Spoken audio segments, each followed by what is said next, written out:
In this video, I'm going to show you how to tap into one of the many underrated features of Power BI, the URL parameters. You'll learn how to pass filters straight from your Canvas app into your embedded report, making your app smarter, faster, and way more user-friendly.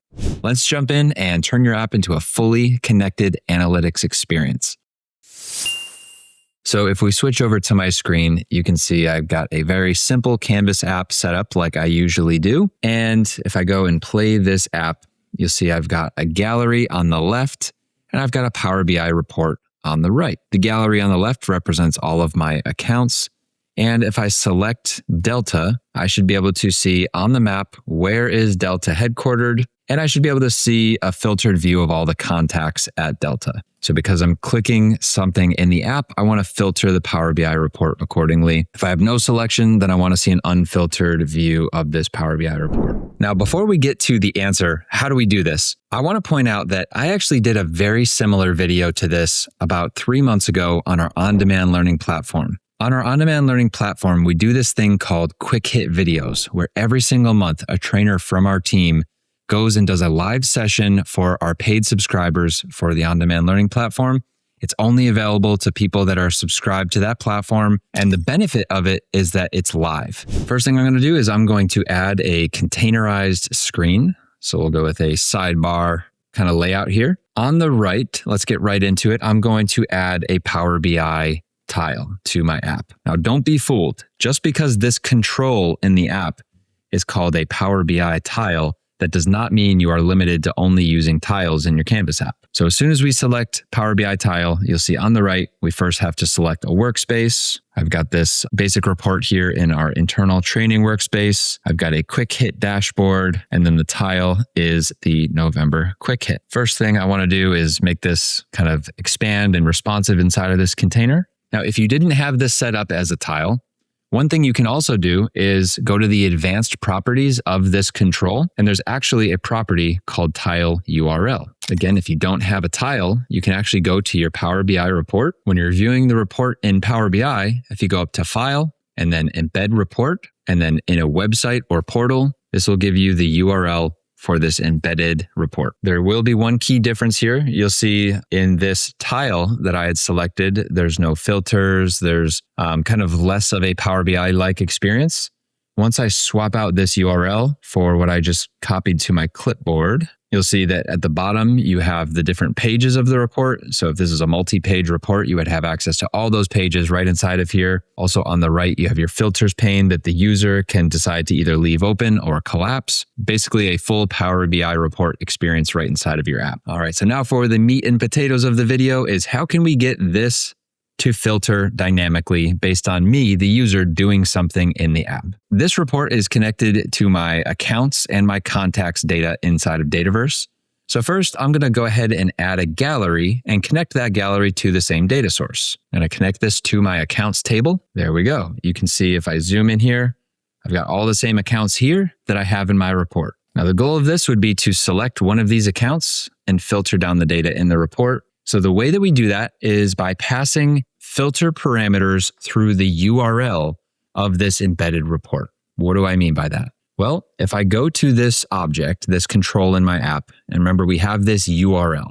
So this URL displays that report, unfiltered. What we need to do is add some additional parameters to this URL. With a URL, whenever you're starting the process of adding parameters, you always tell the computer that there are parameters coming by adding a question mark. You can see that this URL already has parameters. So there's a question mark here. The first parameter is reportId. So in the parameters section of a URL, anything that comes before an equals symbol is the name of the parameter. And then anything after the equals is the parameter value. So this reportId is whatever this string is here. And the way we tell the browser that there's another parameter is with the ampersand. But at the very end of this, I want to add another parameter. So I'm going to do an ampersand. Now I can put in whatever parameters Power BI will support. And one of them is the filter. So I'm going to say filter equals, and now I can tell it how I want to filter this report. The way I found this out as far as the next parts of this video, as far as the syntax and how do we get this to work, is if you go to this link, which we will also put in the description of the video, this is a blog on the Microsoft Learn documentation about exactly what we're trying to do, how to pass filter parameters through the URL. This blog is going to be your guide through this process. You're going to feel the urge to just skip through it and read it really quickly because you can kind of figure it out, but then your filtering is never going to work and you're not going to know why. But also that's why this video exists. So the first thing we need to do is tell it the table / and then the field. That's what we want to filter by. So the table I'm wanting to filter by is the account table. And then the field or the column within that table is called account name. This is an OData filter parameter. So equals would be EQ. And then in single quotes, you want to put the value by which you want to filter. So I'm just going to hard code this for now and let's see what happens. Account / account name EQ delta. And as you can see, it didn't work. And that was always so frustrating to me because I'm like, I'm doing everything right. I'm following the blog. It should be filtering, but it's not. My first thought when I came across this was, well, I know this is a URL. So maybe I just need to pass in this whole thing and then encode this as a URL. Let me save you the time. It doesn't work. So if I try to use the encode URL function and wrap this whole thing, unfortunately, that does not work either. If I try to encode just the filter parameters as a URL. So we'll do all of that and encode URL. Seems like it's going to work, and then it still doesn't. The reason it's not working is because if there are special characters in the column or in the table, then I need to escape those characters. It's not just encoding it as URL. I need to physically escape those special characters. Now, in the case of account / account name, the space in account name is a special character. So I need to figure out how to escape that. If I go to this blog and I scroll down to the section called special characters in URL filters, they have separate syntax needed or special things required for the columns and the tables versus the values in those columns and tables. So here we go. In the table name, if there is a space, then we need to add underscore x0020 underscore. And instead of account space name, let's try what the blog is saying. Underscore x0020 underscore. And wouldn't you know it, it works like a dream. So now I've hard coded this. So everything is going to be delta, even if I click other things in the gallery. But at least we know our filter is now waking up. Our filter is working. So let's take a look at how do we make this dynamic. Instead of hard coding delta, I'm going to add in some additional text here. So I'm going to do close my double quotes, and then I'll do and gallery2 dot selected dot account name. And let's see if that works. If I go up to play, you can see I have Vine source selected, and it's filtering by Vine source. If I select Fabricom, it updates my Power BI report. It's now filtering by Fabricom. So pretty awesome. There is a small problem though, and we haven't come across it yet, but that filter, that syntax that I wrote is unfortunately not going to work for every single record in the account table. Look at Jim's Snacks.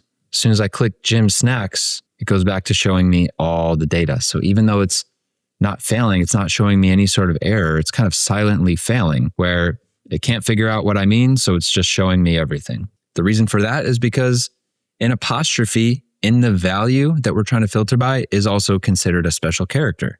So we need to go to our guide here and figure out how are we going to escape something that's not in the table and column names, but it's in the values. There we go. There's a section called special characters in values. One of the first ones is actually a single quote. It's showing us how to escape single quotes. And it looks like for a single quote, we actually need 2 single quotes. So if I go back to my app, I need to account for the fact that these values might have some of those special characters. So maybe instead of just gallery2.selected name, I'll do a substitute, and I'm going to substitute in gallery2 selected account name. The old text is going to be a single quote, and the new text is going to be a double single quote. Let's see if that works. And just like the blog promised, it's working like a dream.